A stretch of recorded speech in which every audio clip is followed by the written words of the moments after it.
বিয়ার প্রথম প্রথম তো তখন সবাই ঢং করে না, আমি ওর কাছে কিছু আশাও করি কোন মেয়েটা এগুলো সহ্য করবে।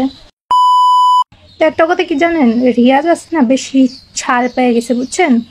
মূলত সামনে কিন্তু এই যে এই মাসে কিন্তু আমাদের অ্যানিভার্সারি, অথচ ও পুরা 2টা মাস টানা আমার সাথে এখনো ঝগড়া করেই যেতেছে।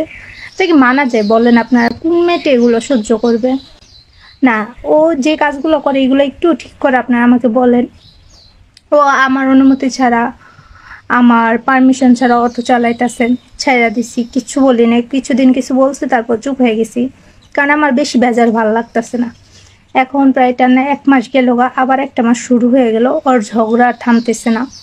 ওই যে এখনো বাসায় নেই, সকালে বের হয়, দুপুরে আসে, খায়া আবার বের হয়ে যায়, একেবারে রাত 10টা 12টার দিকে আসে। গ্রামে কিন্তু আপনারা জানেন মানুষ 7টা 8টার দিকে ঘুমায় পড়ে, আর সেই জায়গায় আসে 10টা 12টা। এখন তো জুতা দিয়া মানে এইসব করে। তারপরে এখনো 2টা বেজে গেছে, খাই নাই, আমি সবসময় ওর সাথেই খাই। ইদানিং তো আমি খাইতেছি না ধরতে গেলে ওর কারণে। ও একটা দিনও খাবার টাইমে বাসায় আসে না। দেন আম্মা আব্বুরাও জানে না আমাদের ঝগড়ার বিষয়টা, ওর আম্মা পুড়িয়া যায়। তারপর আমি কিছু বলি না, কিন্তু আপনারা বলেন এগুলো কি ঠিক? না, ওয়াইফকে তো সময় দিতে হয় তাই না?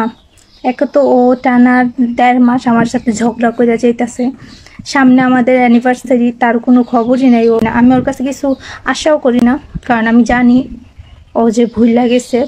বিয়ার প্রথম প্রথম তো তখন সবাই ঢং করে, গোল্ড রিং গিফট করে, কতই ঢং না করছিল। দেখবো না এই মাসে এবার অ্যানিভার্সারিতে কি করে ও। আমি জানি ও ভুলা যাবে, কারণ ওকে আমার চিনা হয়েছে, ও আমাকে আসলে ভালোই বাসে না, এগুলো নাটক ছিল এতদিনের। সমস্যা নাই, আমি আমার আম্মুর বাসায় চলে যাব। বৃষ্টিটার জন্যই এত কিছু সহ্য করতেছি, না হলে আমি আরো অনেক আগেই চলে যেতাম। বাট ভাবছি অ্যানিভার্সারির আগে যাবো না, দেখি ওর কি আদৌ অ্যানিভার্সারিটা মনে থাকে, তাহলে বুঝা হবে ও আমাকে কতটা ভালোবাসে নাকি নাটক করছে। তো কই বলতে আসলাম।